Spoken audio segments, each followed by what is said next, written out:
What's up guys, it's Rogue2 here and welcome back to yet another amazing video on the channel. So for today I thought I'd be hitting you up with another new deck profile, the one a week, and it was going to be geared towards more of a stun deck, as I feel like since the ban list has hit, stun decks can really start to show what they're worth. So without any further ado, always leave a like, subscribe, comment down below. Let's get straight into this video. Okay, so without any further ado, let's get straight into this video. So we're going to be starting off with triple Weather Painter Snow. She is your main normal summon of the deck, the best Weather Painter monster there is. Basically normal her and get whatever you need from the deck and place it face up. So basically a mandatory 3-of in any Weather Painter deck profile. Also going to be playing triple of the Weather Painter Thunder here. He's also a really amazing card. Basically just sends a continuous spell or trap you control to the grave and places another weather spell or trap face up from your deck to the spell and trap zone. Again, cannot be ashed because it doesn't add, neither can Snow. Amazing cards for consistency. So for the 2-ofs of the Weather Painters, we're playing double Weather Painter Cloud. He's basically like a protection in a way, because if they activate Twin Twister while he's on the field, they could destroy 2 of your Weather Painter cards, and then he will just basically put them back on the field because he will target 2 in the grave and put them back. So amazing protection for the Weather Painters. You don't need it at 3 though, because he can be a bit cloggy at times. Moving on to another 2-of here, we have the Weather Painter Sun. He basically just, you can send one face up, continuous spell or trap, and special summon him back from the grave. So amazing card as well. He also works very well with Nibiru, which we do play, and I'll tell you later why. For the 1-of here, we have Weather Painter Aurora. She basically is just more protection, and her normal summon, which doesn't really come up too often, but when you do normal summon her, you can basically just place a Weather Painter card from your deck, grave, or your hand, and just place it to the field. It's mostly you just special summon her during your opponent's turn for the protection effect, so yeah, 1 Aurora, because she can be a bit of a brick. And for the last Weather Painter here, we play the Weather Painter Rain, just basically a name, but her effect does come up sometimes where you get to special summon her and basically place a Weather Painter spell or trap from your hand to the field face up. Useful if it's turn 1 and you have some few traps in your hand, they just go straight to the field face up, which sort of mitigates the cost, which is playing of traps, which you have to set them. This just puts them straight face up in the field, so yeah, has its uses. Moving on for the hand traps here, we are playing one of the best floodgate hand traps that there is this format. It is Dimension Shifter. In my opinion, if you can play this card, you should, because it just basically switches off the graveyard for you and your opponent until the end of the next turn, so it just banishes everything that hits the grave instead. An amazing card for combo decks and to basically defeat the meta. This card is very useful in doing that. For other hand traps here, we have triple Ash Blossom.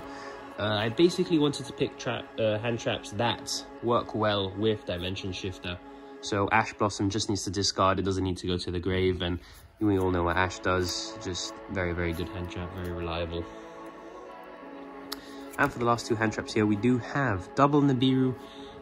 Basically, how this works with Nibiru is you'll activate Nibiru and then you'll chain all your Weather Painter monsters to banish them from the field as chain link 2 and higher. So basically the Nib will come down, tribute all of your opponent's monsters, basically end their turn in some situations, and then during your standby phase all your Weather Painter monsters will come back. So really good synergy with the Weather Painters, and just a blowout card for your opponent, and doesn't tribute it. You can, in some situations, if you want Sun in the graveyard, what you can do is make it so that the last thing to happen before Nibiru resolves is that you special Sun out, and then Sun will be tributed.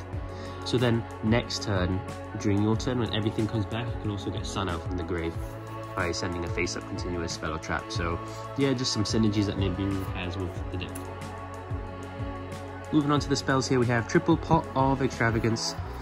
Mandatory card in my opinion. You don't really care much about your extra deck, so why wouldn't you play Extravagance? This can also be the new Pot card that's coming out soon, but for now, just use triple Extravagance. If you can't afford Extravagance, you could also of course play Desires, but that can mess up with some of your cards because some of them are 1-ofs and 2-ofs, so Extravagance is just the best part for this deck, so just play that.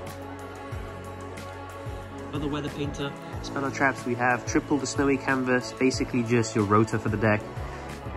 all weather painters that you control gain the effect. So basically, if you have a weather painter here and a weather painter here. And this is in the middle of them. This applies to the zone in front and the zones adjacent to the card. So that's also a very useful thing about the weather painter's spell or traps, that they apply in front of them and adjacent, so you can cover a lot of zones. So this is just the rotor for the deck, quick effect. All of them are like that, banish them for cost. So yeah, amazing card. Moving on forward, two of here, we have Triple Tactics Talent. Again, if they ash your pot, you can always just look at their hand and snipe one out. So, and you can also draw two, for example, if you don't have a pot. If, for example, they affect the Veiler, your snow, your turn isn't exactly over, you can always Triple Tactics Talent and draw two and hopefully continue to play. So, very, very nice card. For another two of here, yeah, I'm using a proxy for one.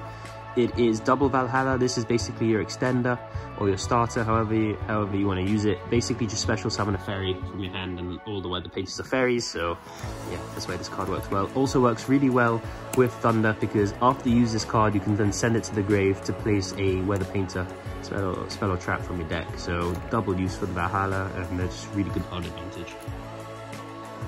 For one of here, we have just one Call by the Grave. This can also be the third Triple Tactics Talent, but I just prefer playing the one Call by the Grave. Yeah, just to hit whatever hand trap that you need to hit. And for the last weather painter spell here, we have the Rainy Canvas. This basically just returns spell and trap during your opponent's back to your opponent's hand. So do it on the end phase, put it back to their hand, and then there's one less spell and trap you got to worry about during your turn. So yeah, always searchable, so shouldn't run it on more than one. For the traps here, we are playing another set of hand traps here. It is Triple Imperm. Very, very versatile card. Basically a staple in any deck, so not much explanation needed in Imperm. We're playing around 11 hand traps in the main, so should be enough to stop most decks. And yeah, basically you just need one weather painter card, which is the snow, and then your entire engine starts from there. So yeah. For the weather painter traps, we are playing Canvas. This is a Dragoon out after you bait the negate, because it returns the opponent's monster to the hand, doesn't target. Just whenever a weather painter monster battles, just banish it and return it to the opponent's monster to the hand. Just very, very good card. Got Dragoon out, so useful. For the last weather painter spell and trap here, we have Rainbow Canvas. This is your special summon from the deck. You're going to be using this every turn. It's a very, very good card. The only thing I have about it is that it's a rare and messes up with the rarities of the deck, but regardless of that, amazing card that the weather painters needed, and yeah, absolutely amazing. And for the last card here in the main deck, 40 cards, we have a Skill Drain. Once you realize that the weather painters banish for cost and that the effects aren't negated by Skill Drain, you just realize how good this deck is in the format, because activate Skill Drain, your opponent will have all the face-up monsters on the field negated of their effects, and your weather painters will still be able to continue to play like if nothing's happening, since they banish with the field as cost and then their effects activate and resolve. So absolutely blowout card this format. If this card goes to 3, I seriously think this deck can contend in the meta, because this deck just plays through Skill Drain negative stuff now. And for your extra deck here, I'm only going to be showing you the mandatory cards that you need to play. Everything else is up to preference because of Power of Extravagance. It is literally just 3 of the Weather Painter Rainbow. This is the only card in the extra deck that you actually need. Everything else is up to preference, and I won't be showing because you guys can just figure out what you guys need to play. This basically just makes all your Weather Painters that are pointing underneath it a Solemn Judgment, and this can negate a summon as well by sending itself to the grave. Every time I brought this card out in this deck, you win. So basically an auto win. So that's the end of the deck profile, guys. I hope you guys did enjoy. Leave a like on the video if you found it useful. Leave a comment down below what you guys want to see next, and I'll catch you in the next video. Thank you for watching. It's time!